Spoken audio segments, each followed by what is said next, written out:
แล้วสิ่งใดก็ตามที่บ่เที่ยงเป็นทุกข์เสียนี้มันบ่สามารถที่จะอยู่ให้เฮาบัญญัติเป็นอีหยังแบบถาวรได้ยึดเอาอีหยังเป็นแบบถาวรก็บ่ได้ดังนี้เป็นต้นฉะนั้นในเมื่อเฮาบ่สามารถยึดอีหยังเอาอีหยังเป็นถาวรได้มันจึงเป็นอนัตตาบ่แม่นเฮาที่เป็นแบบถาวรต่อมาแม่นเตโสธาตุนะก็คือธาตุไฟเพราะเผาผลาญนะเพราะมันเผาผลาญยังกายให้อบอุ่นยังกายให้ร้อนอ้าวหรือเย็นจัดนั่นสิเย็นจัดก็เผาไหม้ได้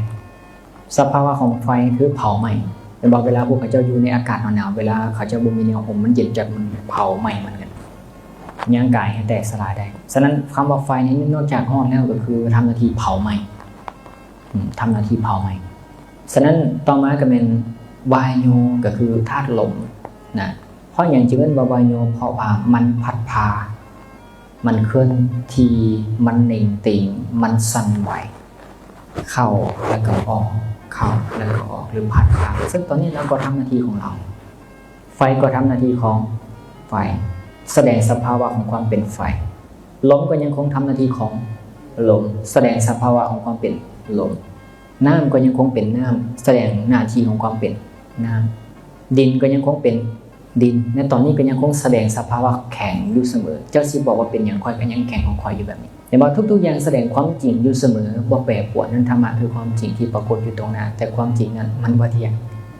มันแปรปรวนมันเปลี่ยนแปลงแต่พวกเขาบ่ได้ยึดตามความจริงพวกเขายึดตามสมมติเราไปยึดไปยินดีกับมันฉะนั้นพระพุทธเจ้าจึงสอนเสมอว่าธรรมะที่พระเจ้าทรงแสดงนี้มันว่าสปอร์ตด้วยเรื่องสุญญตาเป็นสั้นโลกุตระเจ้าจะไปเอาภาษาสามัญแบบสาวโลกมาใส่กับมันเพราะมันเป็นสั้นโลกุตระและก็ว่าสปอร์ตด้วยเรื่องสุญญตาสุญญตานี่หมายถึงบ้าง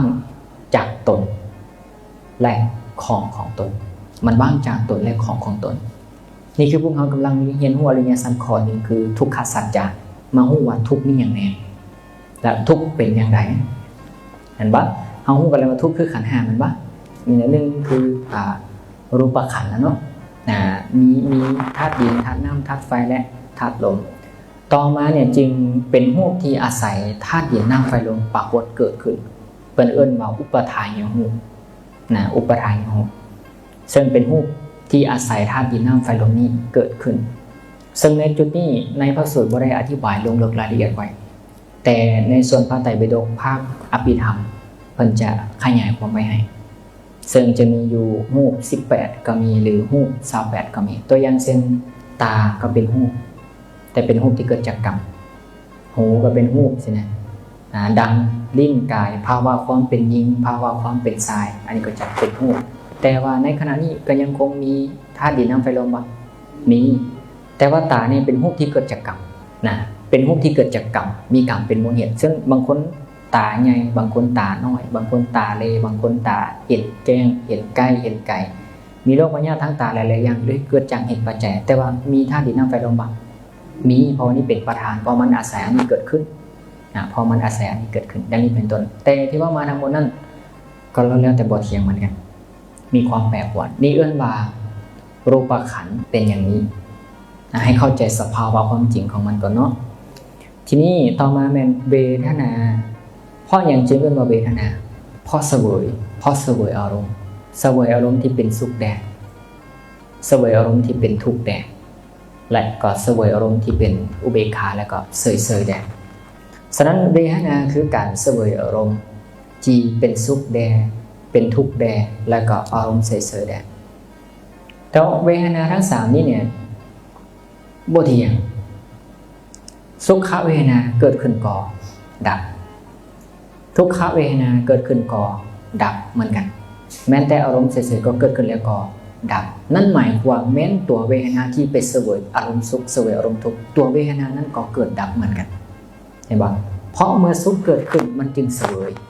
เมื่อสุขดับลงมันก็ดับเห็นบ่แล้วเวทนานี้มีมูลเหตุเกิดมาจากผัสสะทั้งตาก็ก่อให้เกิดเวทนา3ผัสสะทั้งหูก็เกิดเวทนา3ผัสสะทั้งดังก็เกิดเวทนา3ผัสสะทั้งลิ้นก็เกิดเวทนา3ผัสสะทั้งกายก็เกิดเวทนา3ผัสสะทั้งใจก็เกิดเวทนา3แม่นอยู่ว่า สุขเวทนาเหมือนกันทุกขเวทนาเหมือนกันและอารมณ์เสื่อมเหมือนกันแต่เหตุเกิดบอกคือกันต่างเหตุเกิด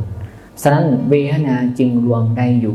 18เพราะอาศัยแดนเกิดที่ต่างกันทั้งตาทั้งหูทั้งดั่งทั้งลิ้นทั้งกายและก็ทั้งใจจึงได้เวทนา18ซึ่งเวทนา18นี่เกิดจากภาษาทั้ง6มันบ้างแล้วภาษาทั้ง6นี่อาศัยเหตุปัจจัยภายในกับ6เกิดภาษาได้อาศัยเหตุปัจจัยภายนอกกับ6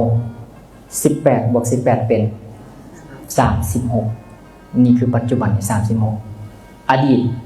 ผ่านมาก็เป็นวันนี้ก็36ในอนาคตก็จะเป็นวันนี้36เอา36ในอดีตปัจจุบันและอนาคตมาบวกกันจึงได้เป็นเวทนา108นี่คือกล่องของเวทนาเนี่ยก็เรียกเวทนาขันธ์รวมเวทนาเอามากล่องไว้อยู่ในกล่องเดียวเนี่ยเรียกว่าเวทนาขันธ์แต่เวทนาทั้งหมดนั่นเที่ยงบ่บ่เที่ยงให้เข้าใจนิยามความหมายตรงนี้ไว้สิ่งใดบ่เที่ยงฉะนั้นเป็นถูกต้องให้เข้าใจได้ว่าถ้าสิ่งใดบ่เที่ยงสิ่งนั้นจะทุกข์ทันทีนี่คือบริบทคำว่าเดียวกันคำว่าบ่เที่ยงกับทุกข์อยู่ในนั้นเรียบร้อยแล้วนะทุกข์อยู่ในนั้นเรียบร้อยแล้วฉะนั้นต่อมาเป็นคำที่3เอิ้นว่าสัญญาขันธ์สัญญาขันธ์คือการกำหนดหมายนะหรือการจำได้มันเป็นเพียงแค่สภาวะกำหนดหมายและจำได้แต่ให้ท่านเข้าใจตามที่พันตีกำลังจะบอกเด้อตัวอย่างเช่นสิ่งที่เพิ่นจำได้จะจำรูปจำสีจำเสียงจำกลิ่นจำรสจำลักษณะจำอาการจำทั้งหมดเลยแยกออกไปในสิ่งที่เพิ่นจำกอไก่ขอไข่คอควายงองัวกบกล้วยไก่หมูเป็ดสร้างไก่น้อยไก่ใหญ่ไข่นาเฮือนช้างหินดินดอนตอนหญ้ายิ้มซ้ายผมงอกผมขาวเสื้อสิ้นทุกสภาวะนั่นคือสิ่งที่ถูกจำที่ว่ามานี่คือสิ่งที่ถูกจำตัวจำคือสัญญาแม้ตัวสิ่งที่ถูกจำเที่ยงบ่แก้วเที่ยงบ่แก้วคือสิ่งที่ถูกจำเห็นบ่แล้วตัวสัญญาไปจำในสิ่งที่มันบ่เที่ยงมันจะเป็นของเที่ยงได้อยู่บ่มันก็บ่เที่ยงเหมือนกันฉะนั้นแม้สิ่งที่ถูกจำก็บ่เที่ยงแม้ตัวไปจำก็เป็นธรรมชาติที่บ่เที่ยงต่อมาจึงเป็นสังขารเนาะสังขารก็คือการปรุงแต่งประปันโฮงครัวเลยเนาะมีเครื่องปรุงเต็มอยู่ในนั้นเนาะเครื่องปรุงมีทั้งหม้อแห้งแต่กระโปะหมักเป็ดแตงนัวแล้วแต่เราสิไปปรุงความคิดจินตนาการก็แล้วแต่เหตุปัจจัยก็รวมไว้เนาะจะเฮ็ดดีจะเฮ็ดชั่วก็อยู่ในกล่องของสังขารนี้จะออกมาให้เป็นรสชาติแบบใดนะและก็วิญญาณขันธ์วิญญาณในนี้พระเจ้าอธิบายด้วยวิญญาณ6เนาะวิญญาณ6นะได้แก่วิญญาณทางตาวิญญาณทางหูวิญญาณทางลิ้นวิญญาณทางกายและวิญญาณทางถูกต้องให้เข้าใจเป็นกันเด้อแต่ว่าปัญหามันอยู่ว่านี้วิญญาณทางตาไปฮู้แจ้งอันใดวิญญาณทางใจก็จะฮู้แจ้งอันนั้นวิญญาณทางหูไปฮู้แจ้งอันใดวิญญาณทางใจก็จะฮู้แจ้งอันนั้นเพราะผัสสะทางตาหูดังลิ้นกายจะไหลลงสู่ใจจะไหลลงสู่ใจแต่เขาบ่ได้ไปพร้อมกันไปคนละเที่ยวไปคนละขณะเหมือนกับเงินเฮามีประตูปองเดียวเนี่ยบุรุษผู้ที่1ย่างเข้าไปก่อนแต่บุรุษผู้ที่2ก็ย่างออกไปนํกันเขาตกลงกันว่าค่อยไปคนละเจ้ามาน้ำหลังเด้อเขาบ่ได้ตกลงกันต่างฝ่ายต่างมีจุดประสงค์และมีเหตุเกิดที่ต่างกันไปอาศัยกันในการเกิดขึ้นแบบนี้ฉะนั้นเขาก็จะได้เห็นว่าแม้นขันธ์5ทั้งหมดนี้ก็เป็นอยู่เช่นนี้มีความแปรปรวนมีความบ่คงที่มีความเปลี่ยนแปลงคำถามต่อไปนี่เป็น